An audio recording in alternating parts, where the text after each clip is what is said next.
Hello there. Today I'm trying something a little bit different. Normally I talk about woodworking projects or DIY stuff that I've done around the house, but today I just got this album and I want to listen to it, and I'm going to listen to it on here. I'm not going to play every bit of every song because that seems like copyright violation, but I'm going to give my thoughts on what I hear.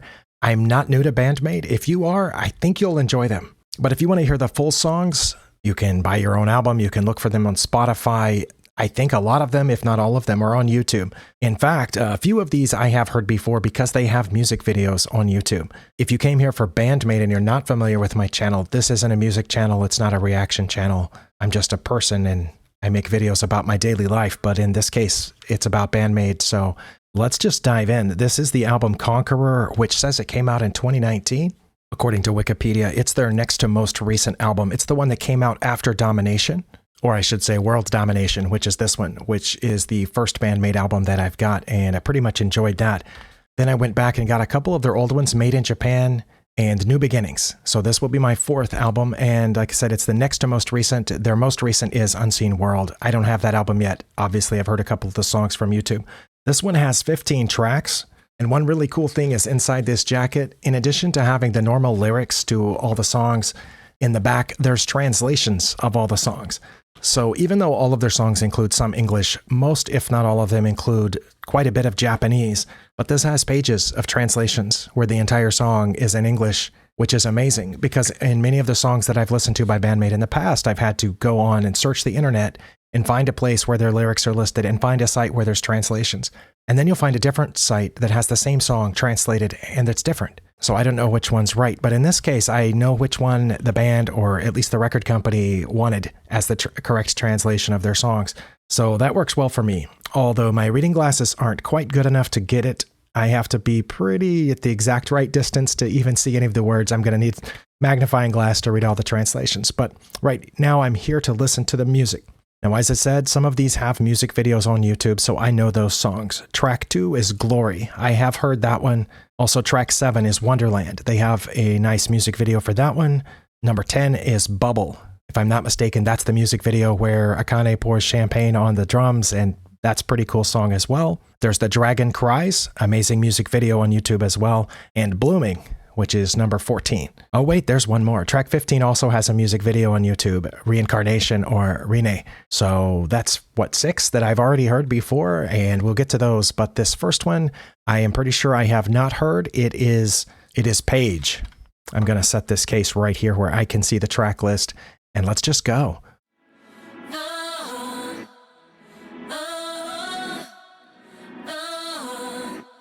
Don't wanna look there and look to the clouds. Don't forget to love yourself. I just want to say, I think that's a pretty bold choice to start your album with if you're known as a hard rock, edging on metal band, as they are. Pretty bold choice to start your album out with just a vocal like that that's definitely does not sound hard or hard rock heavy in any way. But I do like the line, don't forget to love yourself. It's good advice. Let's go.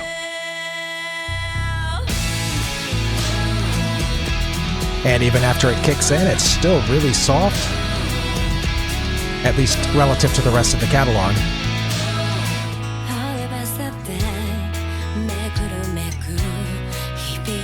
Okay, that's really mellow for Band-Maid in my experience, but yeah, as expected, it's beautiful.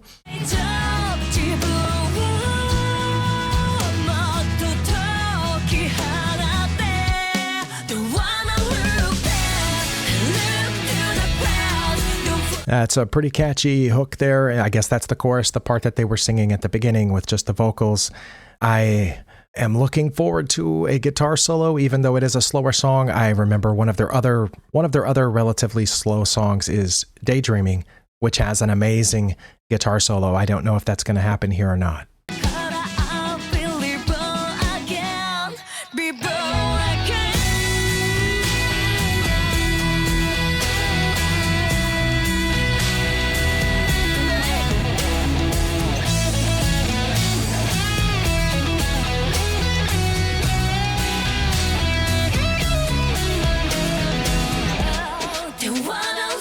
Okay, that was a really tasteful guitar solo. I enjoyed it quite a bit. I can't wait to hear the next song on this album.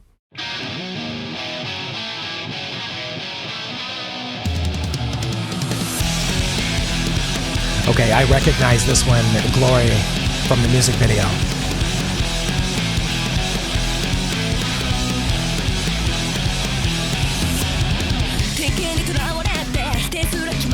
Yeah, see, a lot of bands would have used this as the album opener just because it's so fiery. It comes out of the gate just rocking.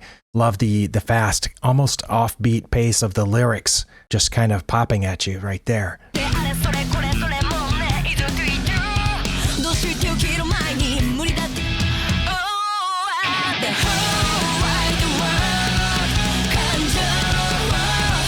I'm always amazed at what Akane can do with the drums, which is unexpected half the time, at least half the time. One thing that she almost never does is what most other rock groups do, at least in my experience, the favorite groups that I've listened to over the years. They find the beat and they stay there, and then there's a change up going into the bridge or a change up going into the chorus, and sometimes the chorus is halftime or sometimes the chorus is double time, and then sometimes they change it just a little bit for the guitar solo, but each one of those places, they just continue to do the thing that they're doing for that section. And she almost never does that. And I don't know if that's the way the song was written or if it's something that they came up with as they were putting it all together. Maybe she's the kind of person that gets bored if she just hits the same set of notes on the drums, you know, for longer than 10 seconds. But it feels innovative. It feels jazzy in the sense that there's a lot of innovation, a lot of unusual choices, or at least it seems to me. I'm not a music expert, but compared to the body of music that I've listened to, it seems unique.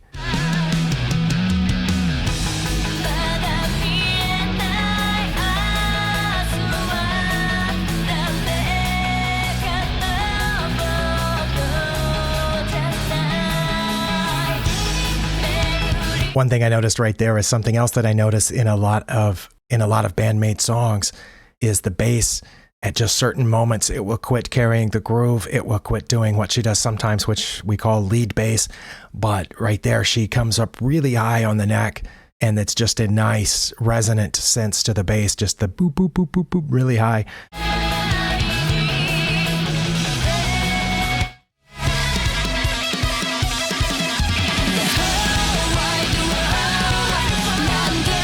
Don't know what it sounds like on your speakers, but in these headphones, the vocals are separated really well. Most of the time I can hear Psyche's lead vocals in the center of my head, kind of over it all, but not too far out to the left or right, just pretty much in the center.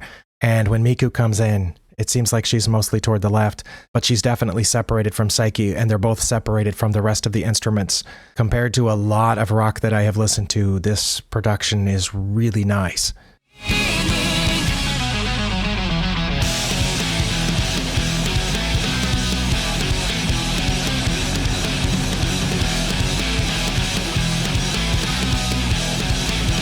Wow, for as beautiful and poppy as the vocals are throughout much of this song, it's really a heavy song in places. I love that. It drives. Wow. Okay, track 3 is called Liberal. Get out.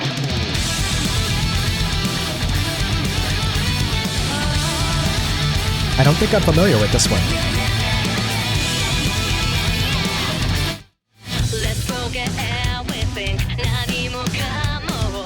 That one has an entirely different groove to it than most of their songs seem to have, and that might be something that can be said of most of their songs. Every time I listen to a Band-Maid song, I almost never think, is that, and name some other song that I've heard before. It's almost always unique enough that you can place that as its own song.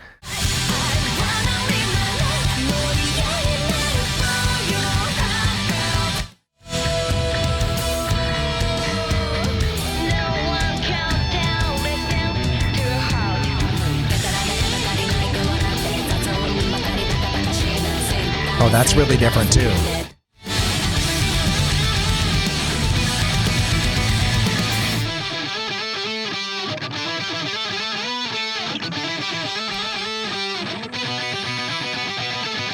After I said that there were translations in the jacket there, I didn't actually look and see what the translation of that was. But I'm going to do that later. Right now, I'm just enjoying the music. I did enjoy that one quite a bit. 4 is Endless Story. That sounds familiar. Wait, do they have a music video for that one too?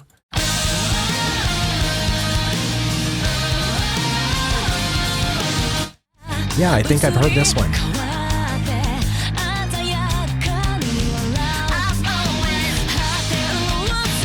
That one started off kind of slow like the first track on this album, but it picked up there and now it's rocking.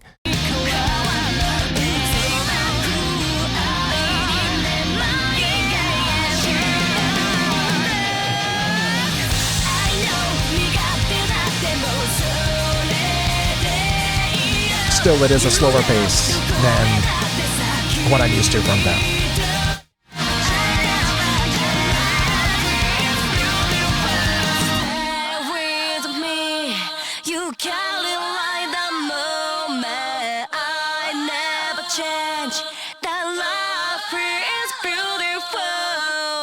That is a really cool ending to a song. All right, track 5 is Mirage.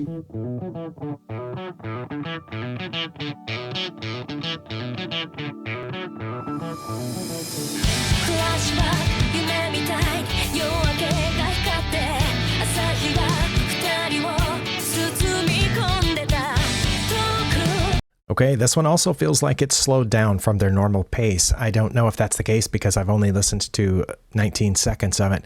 It has a unique sound as well. The intro was unmistakable specifically to this song, that electronic little tune that was played there.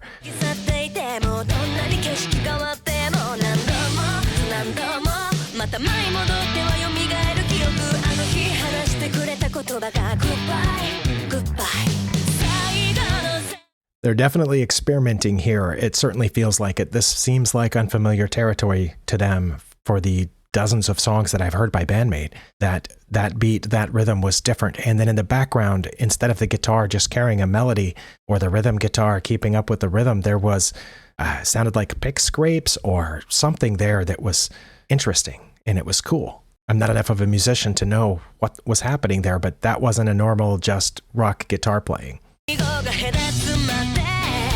Well, that is.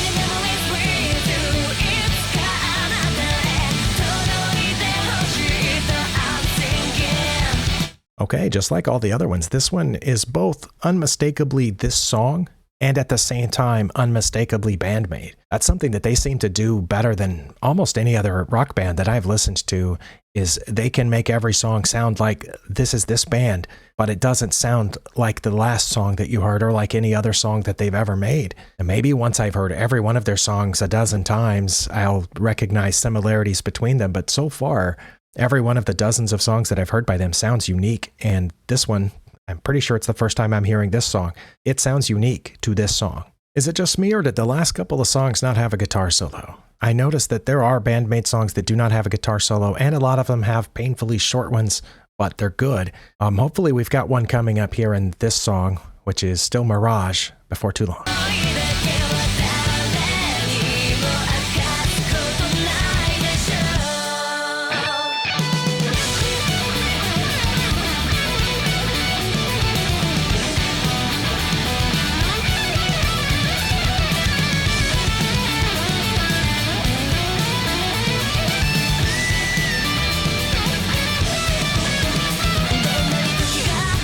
And that one was longer than usual. Okay, and it seems like it's going to end the same way that it started, with that electronic sound kind of fading out there. No, it didn't fade out. It cut off perfectly. That's another thing that Band-Maid does really well. So far, I've never heard one of their songs on the album version or on YouTube where it just fades and turns the volume down like so many rock songs did when I was growing up. Like the band wasn't sure how to stop it. And you know that they did, because if they played those songs at a show, they had to end it somehow or transition into the next one.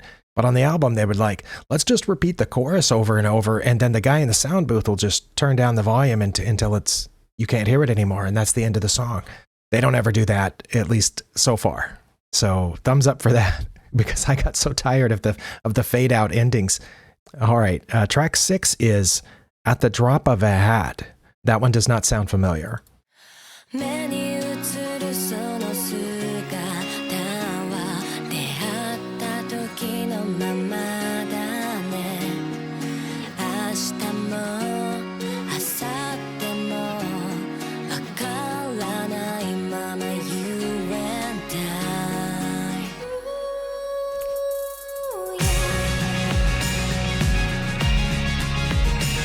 Oh, this is just beautiful.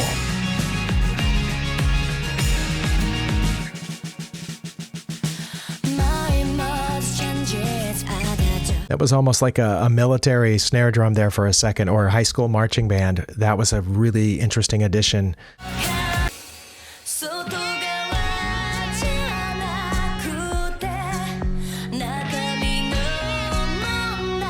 What is going on?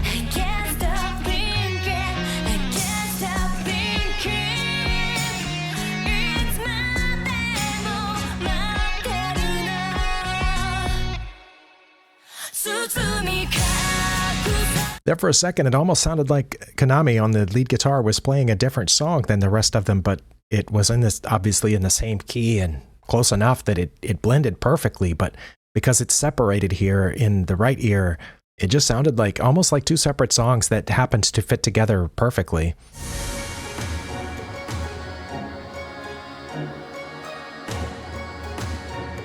This, which I assume is the ending, is another really interesting way to end a song.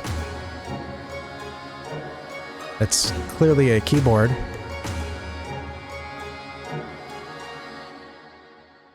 That was really nice and memorable. Now we have Wonderland coming up, which I have heard. Very nice music video on YouTube.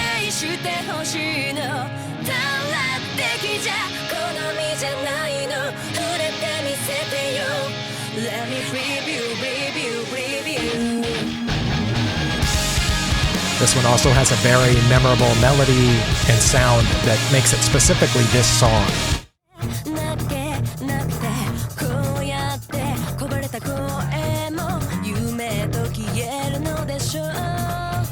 Oh my goodness, I could listen to that section all day, just with the guitar, the bass, the drums, all the things that they're doing. That doesn't happen by accident. That doesn't just happen because you're a good musician and you start jamming with other good musicians. That has to be planned and orchestrated, I think. And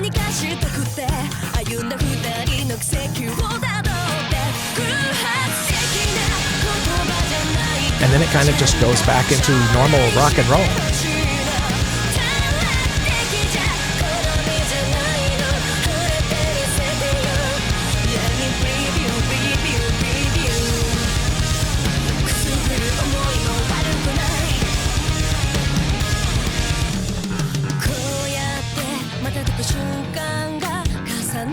And then it changes again.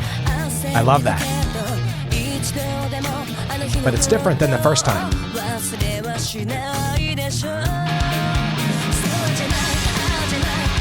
Yeah, that was different than the first time. Konami was doing something different here, and the rhythm section was holding down something really cool, mostly on the left, where somehow the bass and rhythm guitar shift more to the left for me, and Konami on lead guitar is clearly on the right, sometimes way to the right. Konami's guitar is usually shifted a little to the right, but that time it felt like it was way out there, and the bass is shifted a little to the left. So it was, again, three different things happening in three different places, which was really cool. Go back to the past. Never remains the future. I only know this.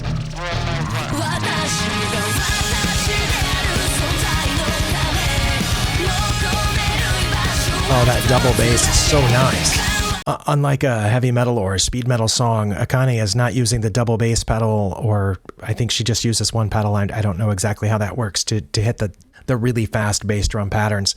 Unlike those speed metal songs or power metal, whatever, where they do that constantly, she just does it at the right times and lets you rest the rest of the time with just a normal rock and roll pattern. But when those come in, you notice it, you feel it, and it's just driving, and it's awesome.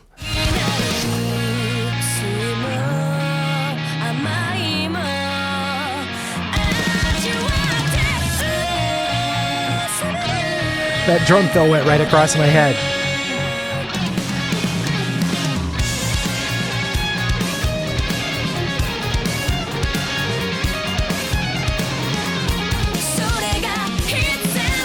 One thing that makes this kind of cool is I'm still new to these headphones, and they don't have like a huge bass drop presence or whatever. They're supposed to be very balanced on the sound, and it feels like that, but they're very clear, and all the different pitches and all the different frequencies are separated. That makes it really nice, but they also have really good left to right panning. When the Akane did the drum fill across, I guess across the toms, I felt it go from one side of my head to the other, and that was really good production again. The way that they had that mic'd up, it sounded right. Okay, track 8 is Azure. Azure? Is that, I assume that's an English word?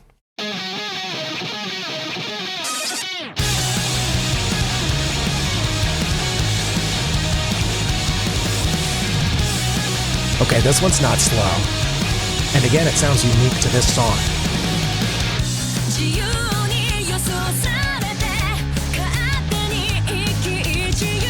I do like the driving consistent pattern of this one so far.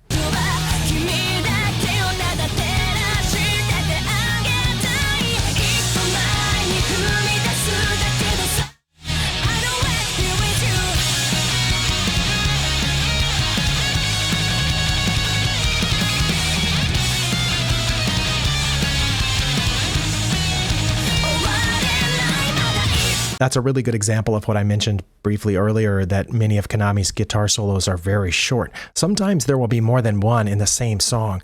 I think it might be Blooming, where there's 2 or 3 separate guitar solos, or what I would call guitar solos or features, but they're all pretty short. This one was very short, but it was interesting.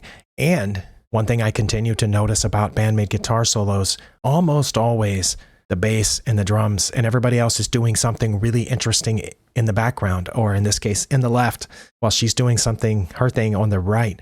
You can still hear the other members of the band doing their interesting things. I also notice on a lot of her guitar solos, Saiki comes back in with the lead vocals, or sometimes Miku, and the guitar solo continues, or what would have been a guitar solo had they not started singing again. It doesn't stop. Sometimes it does. Sometimes it abruptly cuts off and the rest of the song continues. But in a lot of cases, it seems like that just kept going, but that's also where the vocals come back in. Okay, track 9 is Dilemma. I don't know that I've heard this one before, so here we go.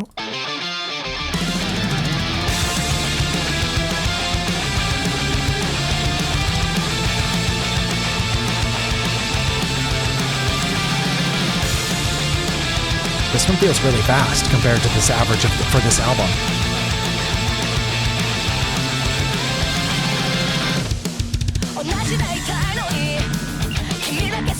And then it just changes going into the verse.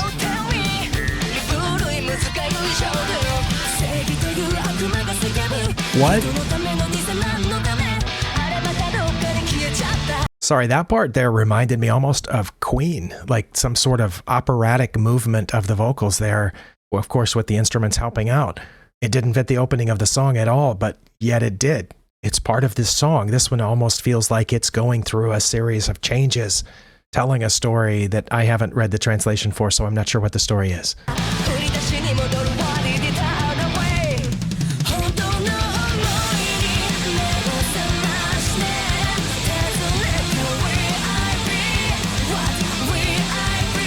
Once again, a catchy, recognizable chorus that marks it as exactly this song. You can't mistake it for a different Band-Maid song.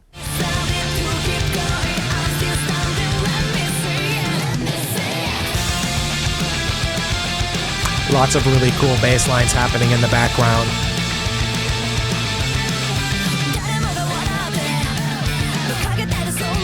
Okay, there were some panning background vocals. I assume Miku, or maybe all of them, saying things across that was different than the first verse where they did something similar. Another thing that, at least to me, stamps this as a Band-Maid song is that verse 1 and verse 2, while both being recognizable as verses, are different. And there may be other things that are similar about them, but they play them differently. That marks it as a Band-Maid song.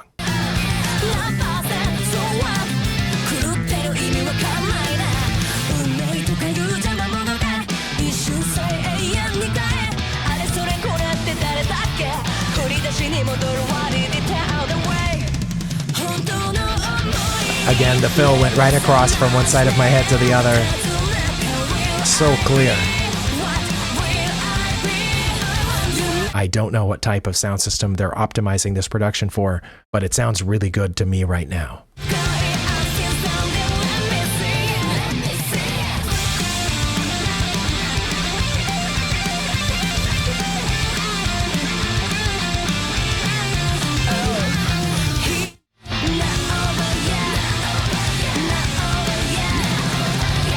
I'm curious as to how this one ends because what I said before about the songs, this sounds like the part of the song where the old rock songs from the 80s or 90s, they would just start repeating the chorus, not over yet, not over yet, and then it would fade out. I'm curious as to how they end it. Let's see.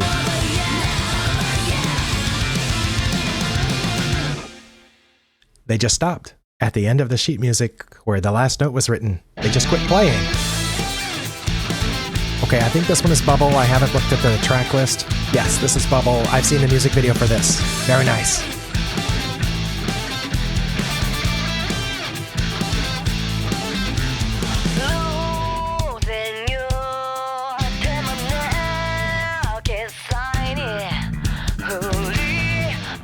Okay, this one has a nice, I guess, bluesy style groove to it, but the bass is really kicking it. Misa is doing something amazing there, but somehow, even though the song is slow at this point, kind of it's not a hard rock song. It's more of a slow, groovy song.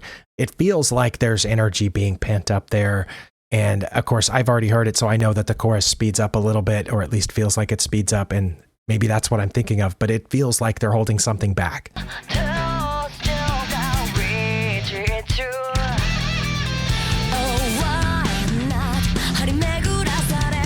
Okay, it sped up right there before we got to the chorus, but anyway, amazing song right here.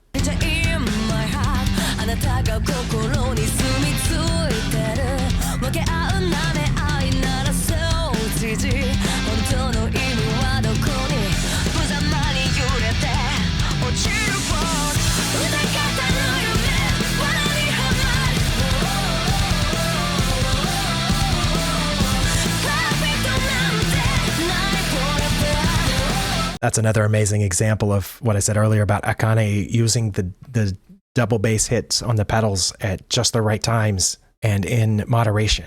She doesn't just keep hammering away at them through the whole song because there's no need to.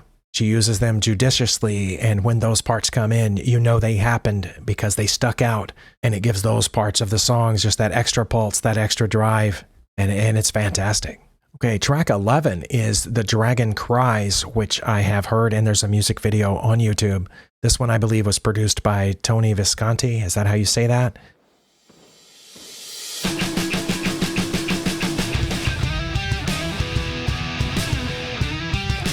This one also has a little bit of a rocky, bluesy feel to it.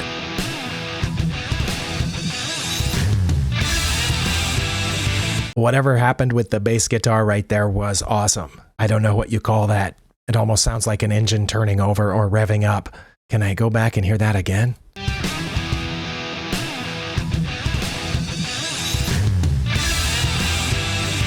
I guess maybe you call that a bass drop. I don't know. It was nice.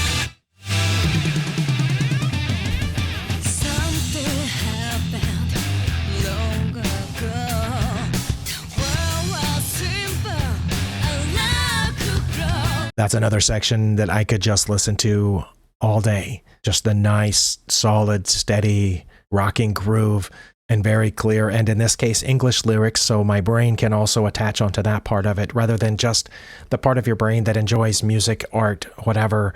You also get the part of your brain that thinks and analyzes once the language comes in. One thing that's unique about their music is when they do sing in Japanese, of course, the part of my brain that understands language just doesn't get it. Even though I've started learning Japanese, that's not enough so far to understand any of the Japanese that they say in their songs. So that part of my brain can rest, and I just hear the music and I hear the vocals as another instrument. But then when they switch to English, that other part of my brain lights up and says, hey, I recognize that. That gives me something to think about. And that's something that you don't get in songs that are entirely in a language you don't understand or entirely in a language you do understand, because either it's on or it's off. But in the case of Band-Maid, where they switch from Japanese to English, it's turning on and then it's resting. And then it turns that part of your brain on again and then it's resting. And that's something, again, very fascinating to me. Track 12 is Flying High. I think I might have heard this once on Spotify. Let's see. I remember this one to be fairly hard rocking, heavy driving. Let's see if I'm right.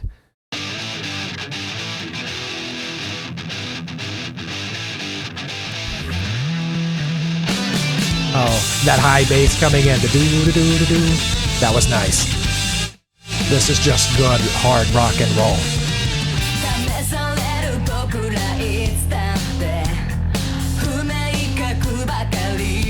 Oh, I hope you can hear that bass.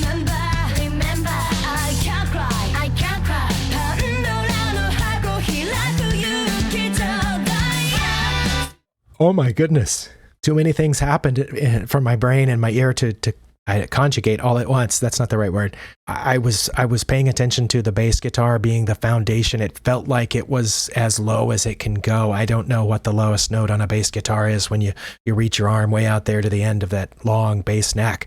Or I guess just go to the low string without touching the frets. But it felt like it was down there. It felt like it was at the lowest that it can go, just riding the bottom. Also, I had just paid attention to how like a hard rocking that the opening came into, and then they felt like they dropped into this almost like a groove thing.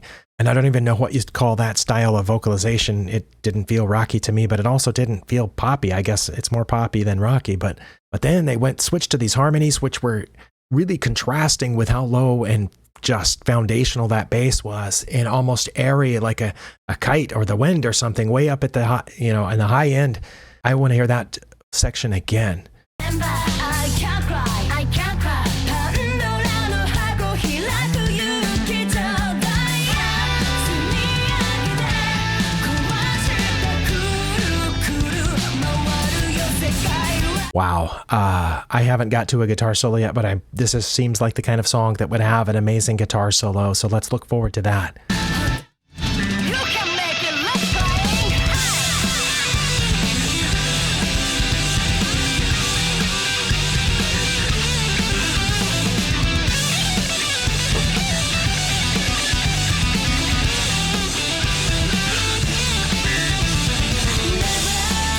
I think the bass was having a solo at that moment too. Wow.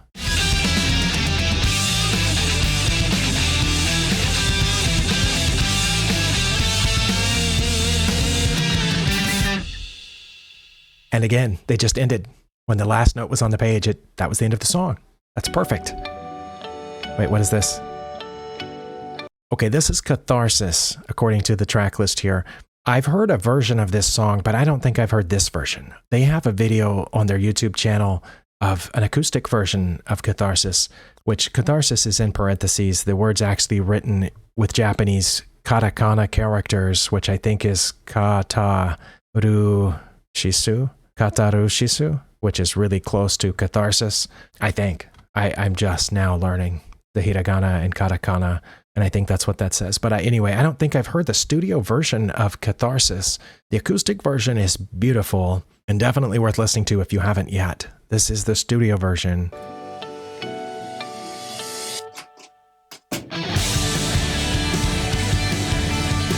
It's recognizably the same song, just faster with more power.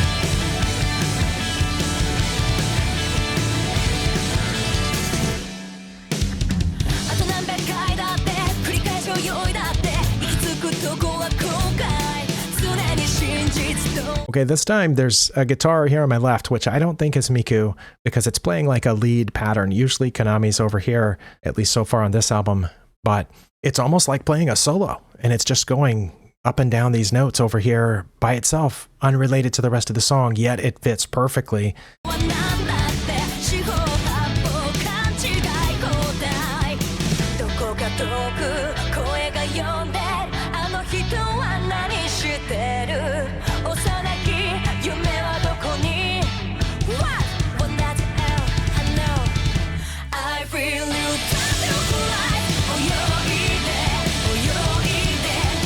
Even though I do like the acoustic version, which I heard first and I liked, I like this one better. I think it might be because of the way the vocals work, the lyrics, that it's more complicated to sing faster, and she's doing such a good job of it. That's just really impressive.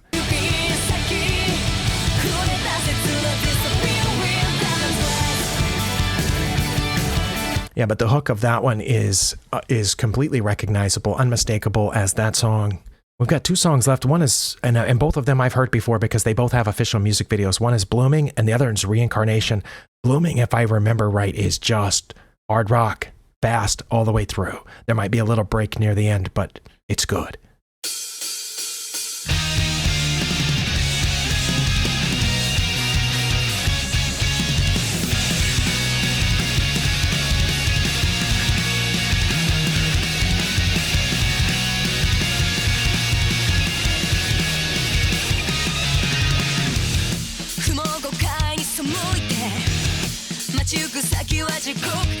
心に散るだんだんときめかな景色に一歩踏み込んで真実が見えるまでまだ Oh, wow. That's just amazing. Oh, my goodness. 続いてくから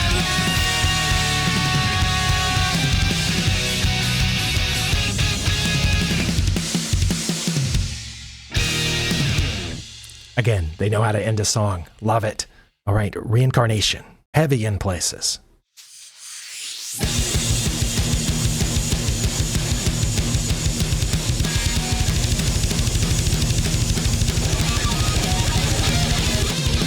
Again, she used that double bass pedal really hard through that intro, but then pulled off. So you notice it. If it was the whole song, that double bass pedal, it would just get tiresome after a while, or your brain would automatically quit paying attention to it because it was a constant. But the fact that she uses it, it draws attention to it. And then it draws attention to it when it disappears, which is what all the musical stuff should be happening in a song.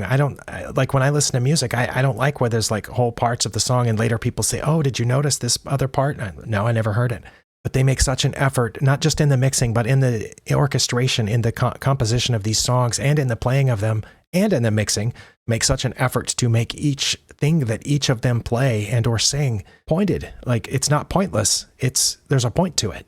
And that's really impressive. The bass pedal is just one example of that.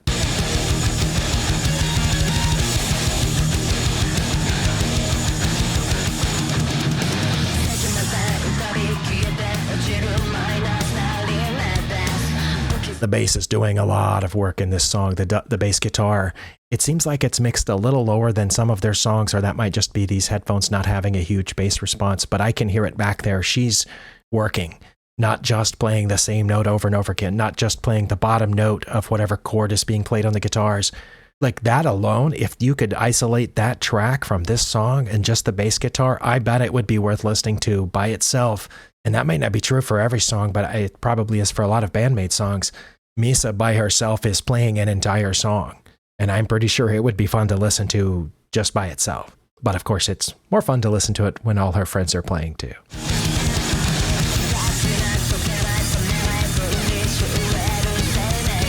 I guess those are called pick scrapes, and I think that's Miku doing those in this song where you scrape your pick down the strings, and she's doing it just every couple of notes. Yo, yo, yo. That stands out, and it's unique, and it adds an effect, kind of a spooky effect to this song. That's really cool. And I think I remember how this one ends. Let's see if I'm right.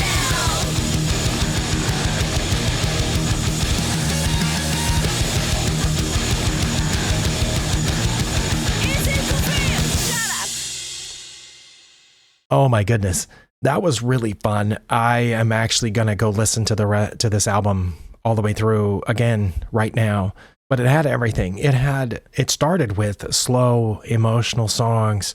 It had some songs that did both slow and hard. It had some songs that drove hard almost all the way through. We had a couple that were like the Dragon Cries and Bubble that felt more like Manners, more of a bluesy, rock, groovy song. And then others like Reincarnation or Blooming that were just clearly hard rock at points on the edge of metal. And Flying High, which started off really hard, but then changed and then changed back in just the right ways. It was perfect.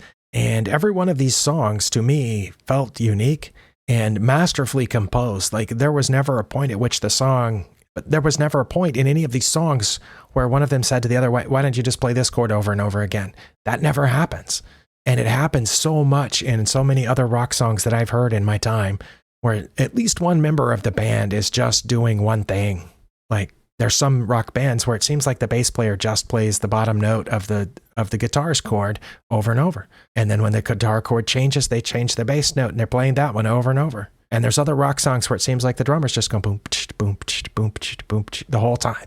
And then they'll change it a little bit for the chorus. None of these people do that. And from Konami's compositions through, as it works its way through the other members of the band, and Misa adds her flavor to the bass part, and Akane orchestrates the rest of her drum parts. And as the vocals are added in, there's never a part of the song that's just a lazy part. And I love that about Band-Maid. They're not just hard rocking, they're clearly hard working, and you can tell that from the composition. So much care goes into every note and every measure I'm blown away. I honestly, I can't wait to get my next album, which I don't know if I'm going to go back and get one of the older ones that I've missed, or if I'm going to go forward and get Unseen World. That remains to be seen. But if you've made it through this video, thank you. And I'll get back to my regularly scheduled programming in the next video.